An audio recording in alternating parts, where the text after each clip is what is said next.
Hey, everybody, welcome back to a brand new episode of the Hemmings Hot Rod BBQ podcast. This is our first episode of 2023.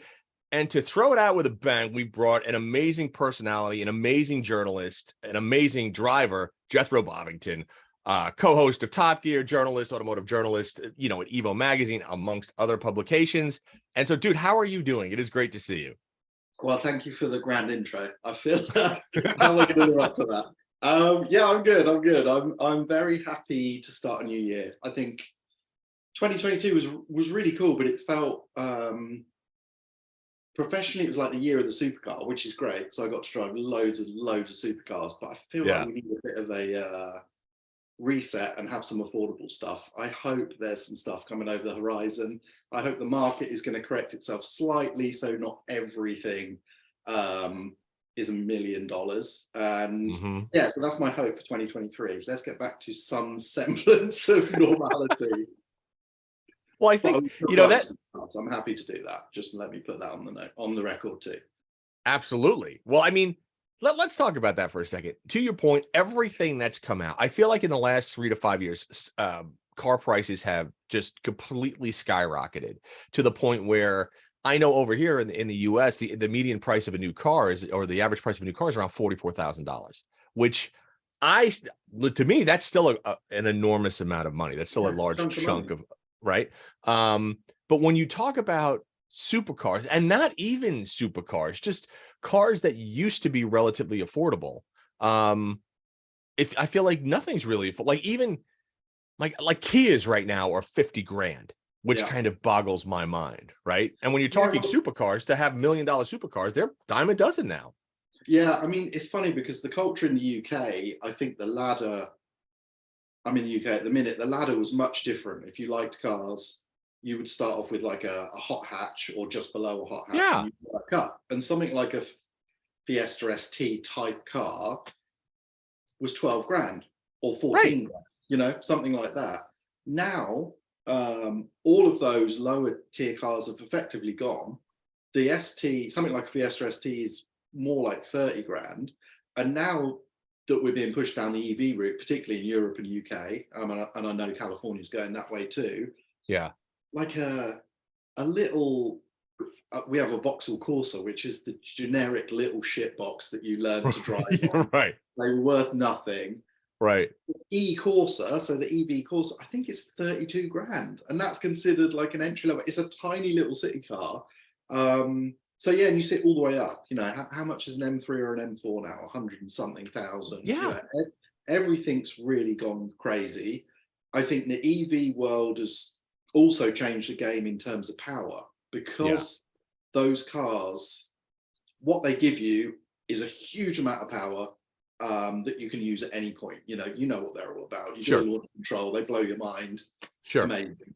But it forces everyone to really have to adopt that technology themselves, or something that can replicate that.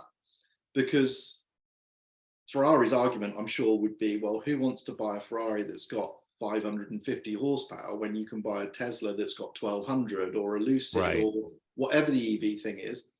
So I think the last car that really changed the game completely was the Nissan GTR.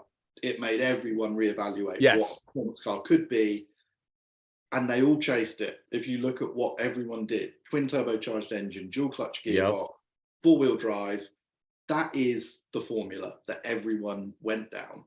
It completely ripped up the rule book, basically. And I love them, actually, weirdly. I don't think they're digital at all. They're proper. Oh, they're analog. They're great things. But EVs have come along and done the same thing again. It's almost unprecedented what the GTR did. And now EVs have come along again, and they've raised the bar in terms of performance. I don't think it's a target that should be chased. If you're just talking about pure driving enjoyment, it's not for me. It's exciting to drive a car that's got 1,000 horsepower for a small period of time. But ultimately, it's frustrating, unusable. I get it in an old car that you're just burning the tires and having fun, but it's not the future for me of what a performance car should be. But everyone feels compelled to chase it because, like I say, Ferrari, Lambo, they must think we have to at least equal the performance of this phenomena that's come over the hill, basically. Yeah. It's interesting because I always look at stuff, and the stuff that we have now, I think it's getting a little bit on the out of hand side, right? So just for argument's sake, I've got literally on test right now, I have a 685 horsepower Cadillac Escalade sitting outside right now. Yeah. It's like 6,000 pounds. Like, do I need something that's the size of a barn that goes 0 to 6? I don't. And you feel like, I feel weird driving it because, again, here's this big, massive Cadillac. And when I come to a stop, it burbles and pops like a 17-year-old kid in a used M3. And I'm like, really? Like, is that what we're doing now? Like, we're chasing that garbage as opposed to just making vehicles that do one great thing?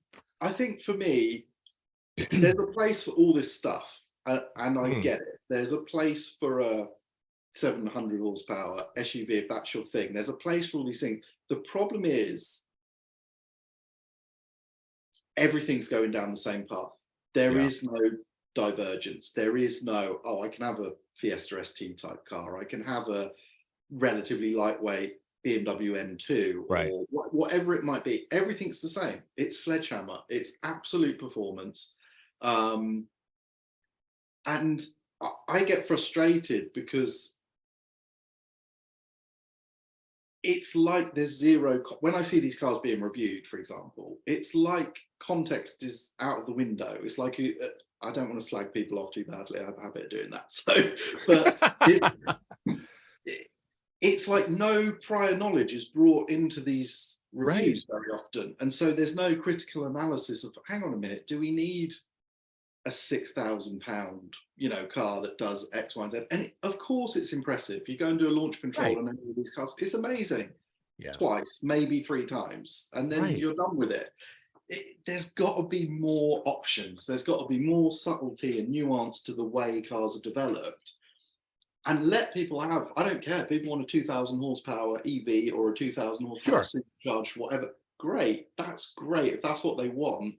The problem is I'm not seeing as much choice as I would like to in other areas. And the only standout car for me, there's lots of great cars, Porsches, GT3 RS looks spectacular, what they've done with that, etc.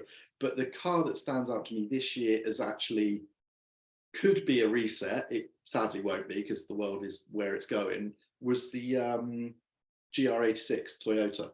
So, I mean, was that because it was a back to basics, straight up sports car? Yes, and it's light, and that's the key. And it's affordable, it's light. Unfortunately, they're built in pretty limited numbers, certainly over here. You can't buy one, like everything. But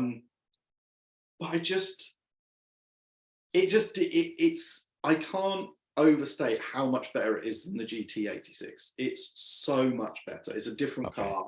It's next level in terms of the engine, the gearbox.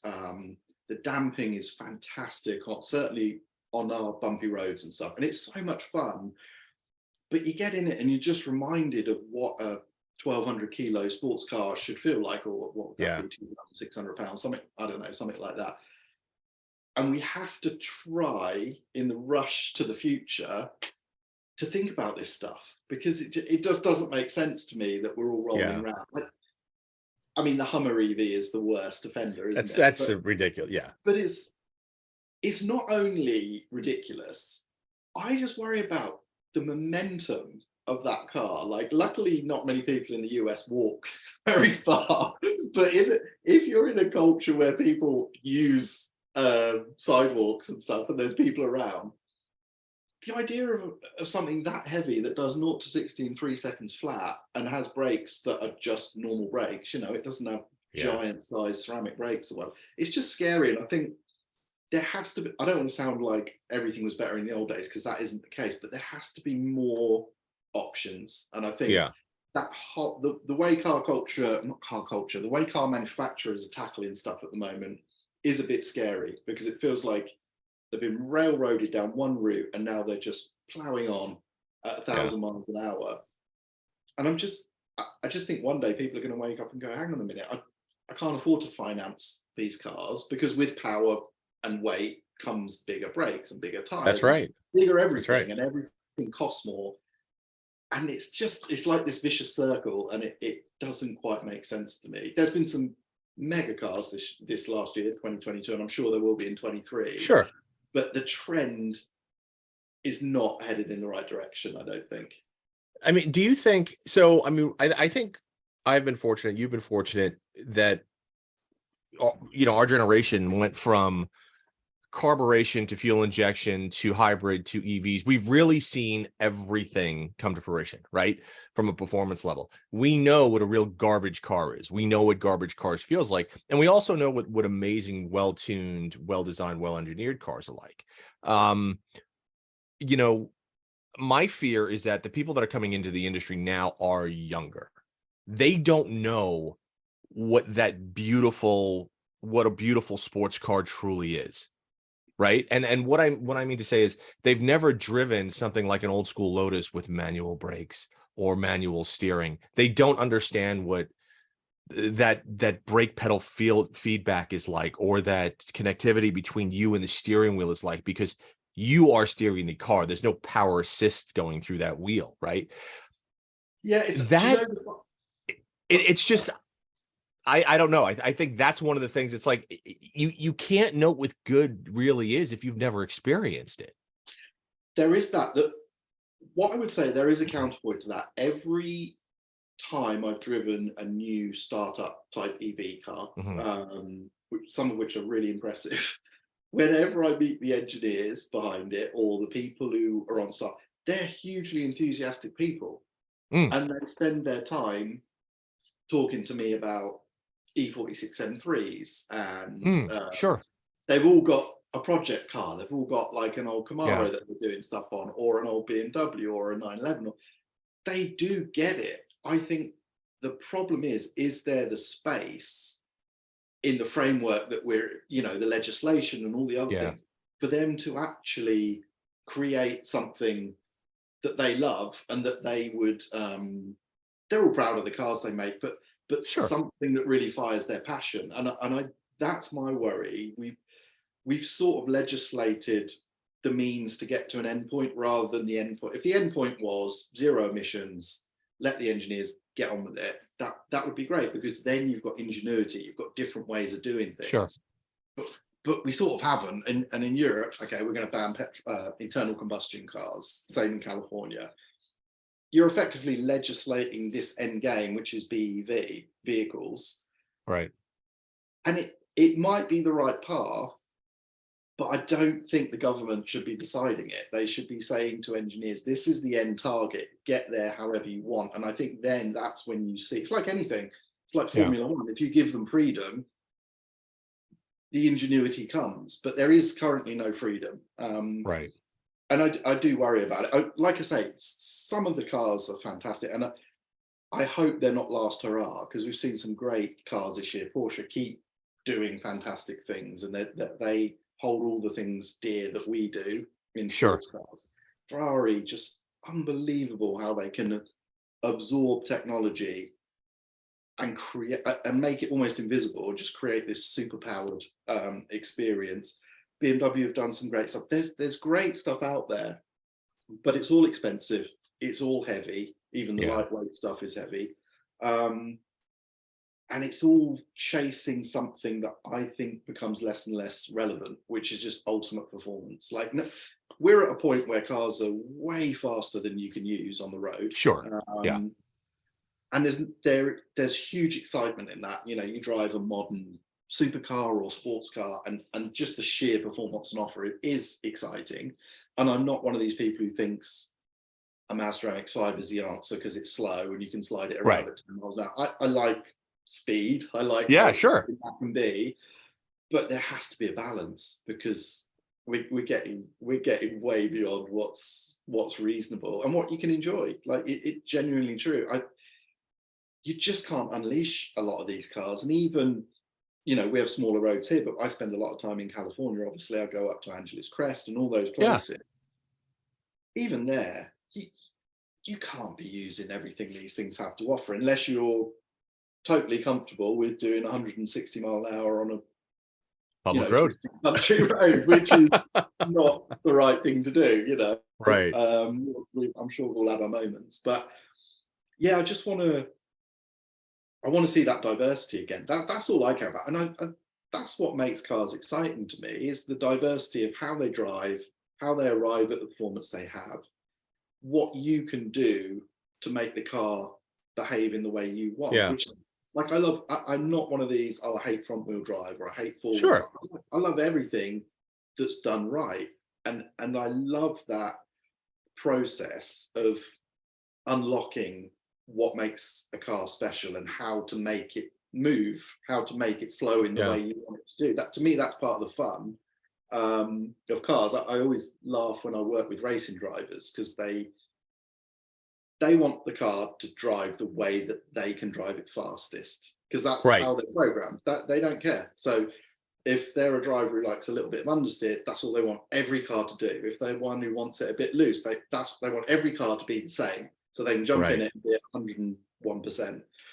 But for me, the joy of any car is unlocking what it does, and having that little process where you're like, okay, I get what it needs me to do, and now I can do X, Y, and Z and make it do what I want it to do. So I love that. And at the minute, we have a lot of cars that just do the same thing, and we also have a lot of technology to make cars feel agile, but it's an illusion, and it makes all the cars feel the same. These drift modes, overspeed, wheels and stuff.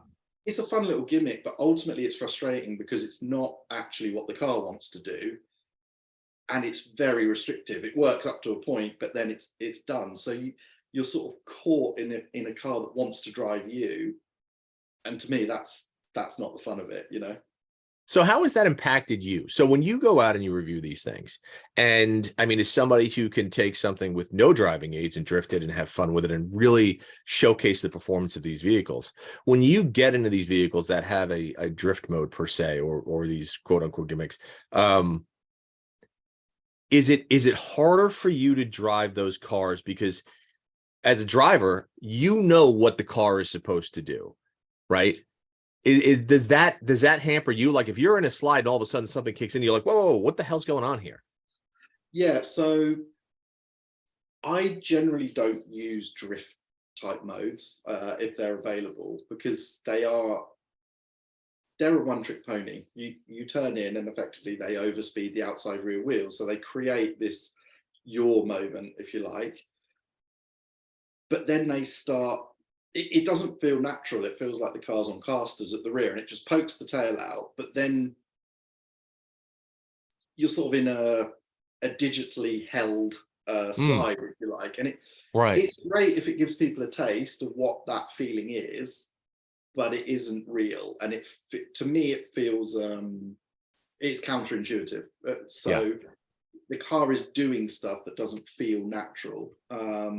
It's funny, back in the day, you effectively had systems like this. So the Mitsubishi Evos, for example, had an active yaw control rear diff, which did exactly that. It powered the outside rear wheel, but it was built into this unbelievably sharp package, and it worked so beautifully together. So the front end was so sharp, you could brake into a corner, the car would slide, and then under power, and it all felt mechanical. It felt like this is what the car's meant to do. Whereas a lot of these electronic diffs don't. It just feels like it just feels false, and it doesn't. I don't enjoy them. But there are cars that have those drift modes, but when you drive them in their normal modes, they're actually pretty good. They're actually really good. So Audi RS3, the latest one, is, I don't love it quite as the American media went mad for the RS3. I don't love it that much, but it's for a car that's based on a front wheel drive chassis that now has four wheel drive and can actually feel quite rear biased. It's pretty good. I didn't love it in drift mode, but in performance mode, whatever they call it, I can't remember. There's so many modes on everything now. It feels quite natural and quite intuitive. So I respect a lot of these systems. Some of them are brilliant. Ferrari are great at it. McLaren are very, very good at the active drift control. BMW do a really good adjustable traction control system. And I think any of these things that can allow you to at least feel what a car can do, but also keep you a bit safer, are great. What I don't like is the ones that are trying to create a behavior that doesn't actually exist. You know, they're trying to make the car do something that it doesn't want to do, and you can feel it. So let me ask you, because I mean, new cars, they are packed with so much technology, and I think you're absolutely right when you say they can make people feel like heroes, right? When the GTR first came out, that was the biggest gripe, was that, well, the GTR make everybody feel like a hero because it did so much of that driving. I don't want to say did so much of the driving, but it saved you from yourself a lot of the time, right? Yeah. You know, but you personally, like, you've got your 996, right? You've got a 20-year-old 996 that is rear engine, rear drive, no nannies, so to speak, really, right? It's about as analog can get. Do you get the same amount of pleasure out of driving something like that as you do the new supercars, or do you find the pleasure variable is just different? I do. I get the same amount of pleasure. My 996 is a funny story, so it's evolved into something pretty special. But before that, it was a 996 with some suspension on it. You know, it was a standard car, and the 996 obviously has a terrible reputation for reasons vaguely unknown. Like they obviously had an engine issue back in the day, but actually, if you read contemporary road tests of the car, I don't think I ever read a group test where the Porsche didn't win. You know, it beat Ferrari 355s, it beat everything that came its way. And I drive lots of ridiculously expensive Porsches. So from modern GT3 RSs, which are some of them fantastic, to resto mods that, you know, are $700,000-800,000 a minute. And I get people say to me, "Wow, don't you just feel terrible getting back in your car?"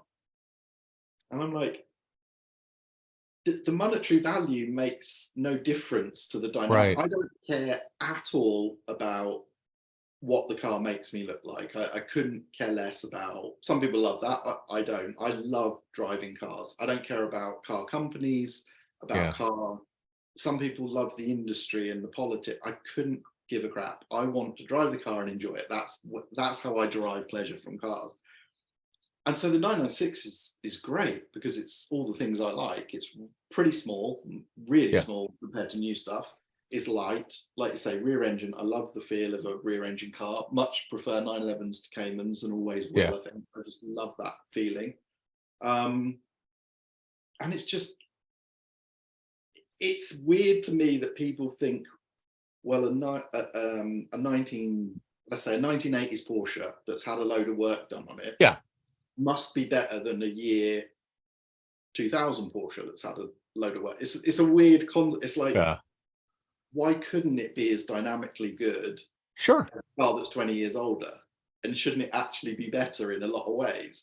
And so I think the 996 and the 997, I have to say, are just a real sweet spot. I don't have any. I like the air-cooled cars, but I have no snobbery about air-cooled is better than water-cooled. I grew up driving water-cooled Porsches for work. To me, I fell in love with Porsches because of the 996 and its variants, and the 997 and its variants. And to me, they bridge the gap between old cars that are just a bit slow and a pain in the arse, and the new stuff, which is unbelievably capable. But they're bigger, they're heavier, and they have lost something. They've lost the steering feel. They've lost certain things, and you have to drive them that much faster to get to the limit. So I've had some great drives this year. So Ferrari 296 GTS launch, I went on in Italy. It was one of those perfect days. No video, just photography, empty roads, did crazy stuff in the car. It was awesome. And the car was awesome. Loved it. But that's no more fun to me than going to a track. I recently, last week, took my Porsche to a track and we mucked around, skidded it around, did photos. It's the same feeling to me. What I love about a car is being in control of it. So, and if I can drive it over the limit, that's me happy. Right. That's all I want to do. I just want to drive the car and feel like I'm driving it quickly. And if it's dynamically good, obviously that makes a huge difference. But my Porsche is great. And you've got a 996. If I drove your C4S on the track, I would get the same enjoyment out of it. I just love driving. I do. Now listen, I totally get. Is it difficult for you? So every car that you get in as a journalist and as a performance driver, is it different? Like, is there something in the back of your head that you almost have to pull the reins back and say, okay, don't drive it to the limit? Or do you try to do that with everything you get behind the wheel? I try to be respectful of the cars because there is a degree of that, but I'm employed by, let's say I'm out working for Evo. Right. I do work with. Evo pay me, like the manufacturers don't pay me. So right. And Evo want me to drive the car quickly, make it look spectacular for the pages of the magazine or the video, and give their readers feedback in a way that they respond to. So right. That's what I do. And I really enjoy it. And I'm really lucky. Like, if I couldn't do that, I wouldn't do this job. Right. If I was going to be sensible all the time, obviously I don't crash cars. Everyone's had their moments over the years, but it's been an awful long time since I've had a crash, and I've had a couple in my career. But when I look back at all the stuff I have to do, it's a pretty good rate. But yeah, I don't deliberately. I'm never reckless. If a photographer wants me to do something that I think is unreasonable or the corner's not right, or there's traffic, I won't do it. But if I was going to go to work and be sensible, I would go and do a job that paid me a lot more money. That's the truth. Right. Well, I think everybody in this industry, if you do video, if you drive, I think we all feel the same way, right? I mean, I know before I ever did anything with cars, I mean, I was sequestered in an office building in Lower Manhattan, and I don't think physically I could do that again. I don't think my mind and my body would allow me to. And so you do make less money, but the fact of the matter is it could be any given Tuesday or Thursday during the year. And if your friend calls you that's working one of those jobs and says, well, what are you doing? And you're like, well, I'm drifting a Ferrari around a racetrack. You're kind of winning, right? Yeah.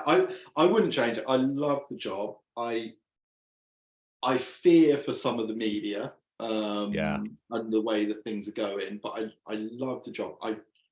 My feeling about cars and driving is never diminished. And if I go to work and just have fun day skidding around or just driving on a gorgeous road, that's heaven to me. I totally love it. And I also I don't take the job seriously in terms of, I don't believe I'm doing anything of any huge merit in my career. I'm not a doctor or whatever, but I take the subject seriously. And so when I write stuff or I put stuff in video, I make sure I am 100% comfortable and will stand behind it. And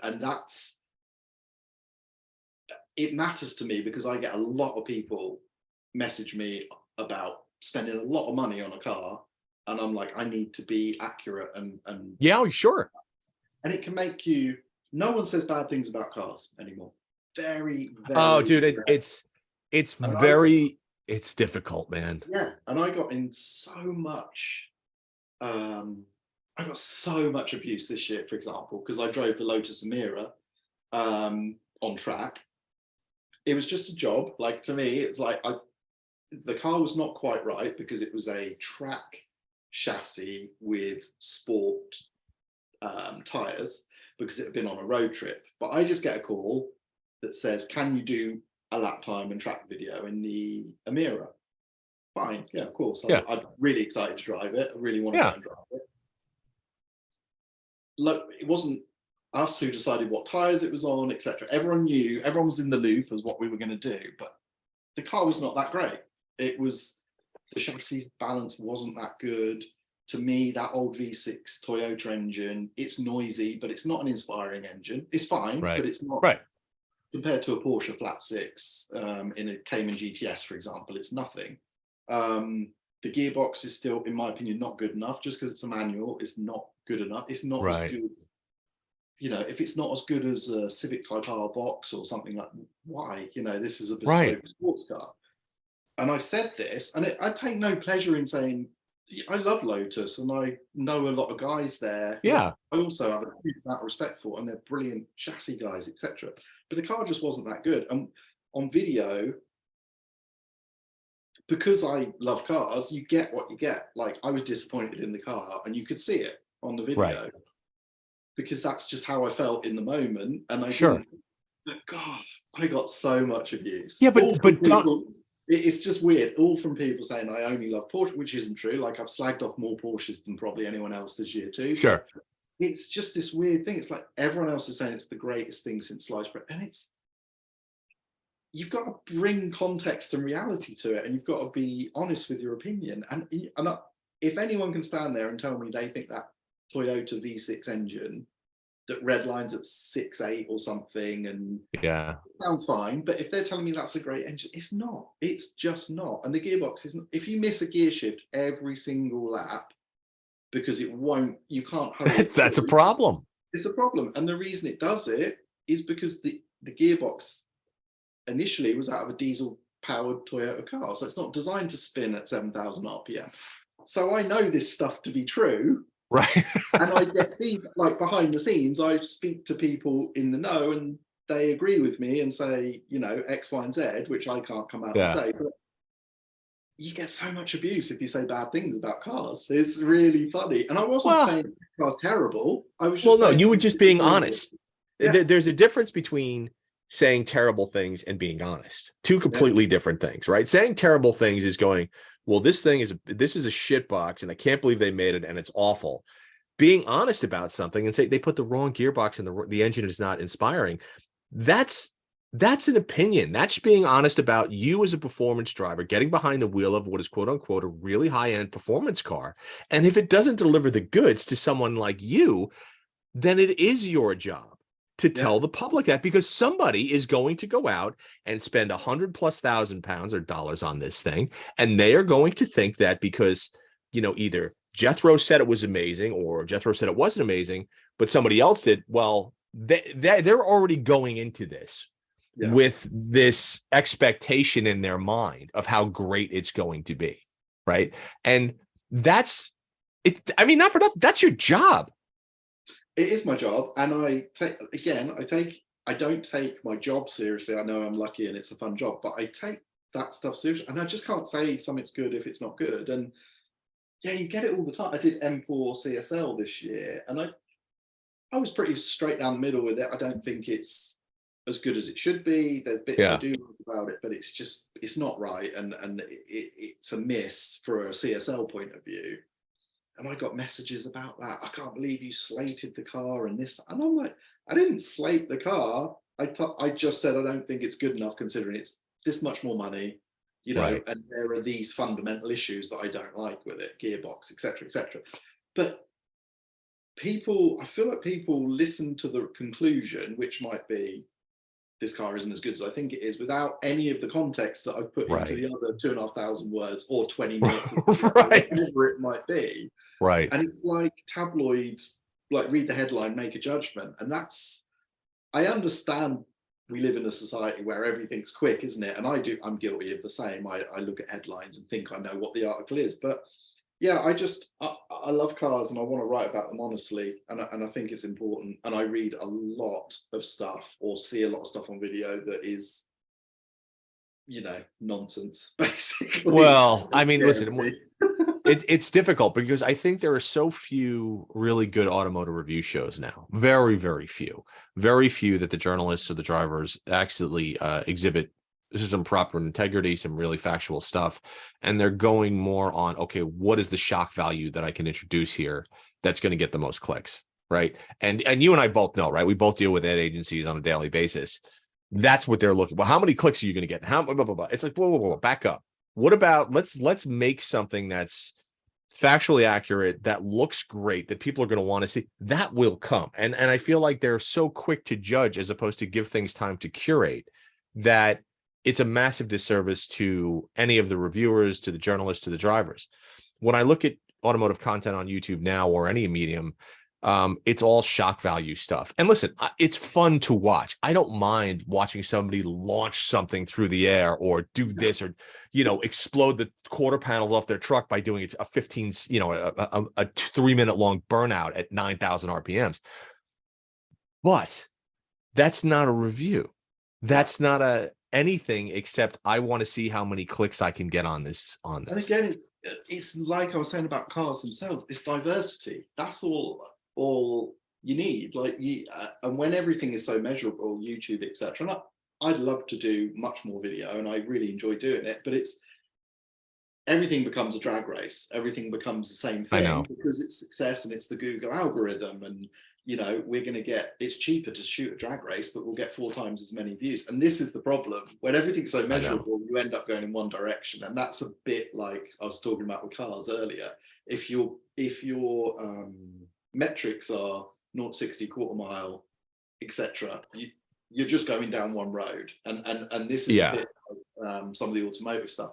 And I get it, because it's expensive to make good video and it's hard to make headway against the noise of the drag races and this, and the Google algorithm that is the master of everything, basically. It's a difficult path to take, but I hope for next year, just diversity in cars, but also in content as well. And also, just like, if your job is to review cars, occasionally it's okay to say if you don't enjoy something. It's not, like, this is what you're here to do, and think about it. And again, like, context, it sometimes feel like people get plopped in the driver's seat and they've never driven a car before, and then they talk about the car and everything's great, and you could almost, again, I don't want to slag people off, but you could almost read the press pack coming out of their mouth. And again, I understand it, because we're under time pressure, and it's like, I need to get in these facts about this, and remember they stiffened up the subframe by 27%, or whatever it is. Right. That's why I try never to have a script when I do my in-car talking. Same. Because if you have a script, you will regurgitate what you've been told. If you just drive and talk about what you're experiencing, you'll actually get a dynamic impression of what the car's all about. And so it's, being prepared is great, and understanding what you're talking about, but just don't use the press pack as your Bible, because I think, anytime I were to review a car, I would get all the stats out of the way in the first minute, right? And that was my verbal diarrhea. Throw it out. It does this by the numbers. It's supposed to do this. It has this much power, this suspension, this blah blah blah blah blah blah blah. The next 10 minutes of whatever video that I'm doing, how does the car make me feel? What does my ass tell me the car is doing? How communicative is it to me? And I think so many people just don't do that anymore. And the other thing I'd say to anyone in the game who's always getting into the game is try and get into a wide variety of some of the older stuff too, because some of the older stuff, absolutely. And that's great to know. It's great to know that some of the stuff you've heard is really good is actually not very good. Right. It will create a benchmark in your brain that you will have forever. Like this year, I drove a NSXR again, a Gen 2 NSXR for the first time in ages. And I feel like everyone should have driven one of those, because it's such a special car. This thing, Ferrari 458 Speciale, I did a load of miles on one of those in South France again this year. And to me, it's so important, because that is the high. You get to these high points, and you should judge cars off of that. You shouldn't you shouldn't say to Ferrari, well, you've had to do a hybrid, so it's fine that it's 400 kilos heavier. These may be realities, but we need to, you need these benchmarks to remind yourself what a really fantastic car can be, and just contact, and some stuff you're shooting for the stars, so you can't always attain that with modern legislation. I get that, but get in the cars. And again, another highlight this year was Caterham brought out a car called a 420 Cup, which is just the Caterham 7, which I love anyway, and it was like a hardcore track version, 210 horsepower sequential box, road and track, legal, and you get in that. And I've been in, what had I been in that day? Lamborghini STO, a couple of GT3s, all fantastic cars. Yeah. Get in the Caterham and you're like, come on, like this is it. This is it. All these boys who are turning up in track days in GTRSs with Manti this and all, forget it. Like, get one of these things, because it was so much fun, and they're not cheap. It was £60,000 maybe, something like that. So £70,000 or something, which is a lot of money for a little aluminium bathtub. But then in the context, I'm like, well, people are paying $100,000 over for a GT4 RS. Right. So this is considerably cheaper than the, what do they call them over there? The dealer markup, or what, I can't remember what they call it. ADM, the ADR. ADR, whatever it is. Yeah. You know, and you get a whole car that's actually much more fun than even a GT4 RS is on track. Like, so it's just, all these benchmarks should feed into everything you do, and you don't want to get hung up on one particular car, and that's an impossible target. But it's just nice to have that context. So I'm lucky I've been in the game long enough to drive some of these really good cars. I don't know, man. I think we're gonna have to get you doing some video, possibly for us, because I want to see you, and I would love to see you go through your favorites through the generations. Right? Take something from the 60s and the 70s and the 80s and the 90s and really review them in the way that people want to know. And I think that you have such an amazing way of breaking a vehicle down in layman's terms, so that even the non-car people can feel what you're feeling when you drive and when you speak about them. And I think very few journalists have that ability to put that stamp of knowledge on the general public. It's not easy to do. Well, you have my number, Mike. Yes, I know. I gotta talk to some people and see what we can do about this. Because I would love to see you do like a proper review of like a Lamborghini Countach and what it was like, or you know. And I love that, because I learned so much from those things as well. And I think it's, again, there's a current trend, which is anything that's old is great, and if I drive it, it's great because of this and that. It's not true. So some of the stuff is really fantastic, and there are bits about the Lamborghini that I'm sure are fantastic, but there'll be some really awful stuff too. And it's I think that's fascinating. Like, revisit the mythical cars and find out what the myths really were is a really cool thing to do. Yeah, and it's so funny. I mean, you know, I haven't driven nearly as much, you know, many of the things that you have, but been fortunate to get behind the wheel of a lot of classic stuff. And I'm always surprised where, you know, sometimes it's garbage. Like it just is. You're like, this is terrible. Like literally everything about this car, aside from the visual, that's amazing, is complete trash. Yeah. Like the transmission is trash, the engine is trash, the gearbox is like, it's just garbage, right? And I would love to see your take on stuff like that, on what you really think about stuff like. It was very funny. Like I was fortunate enough to one of the Top Gear things when my Trans Am was up there, right? Yeah. And like everybody's like, how was that car? I'm like, car was terrible. Like, this is awful. Like, it looks amazing. It's a cartoon character, and everybody who ever sees it goes, that's amazing. I want to buy one. What do you think of it? I'm like, it's awful. Like, it's just like, it's not fast. The brakes suck.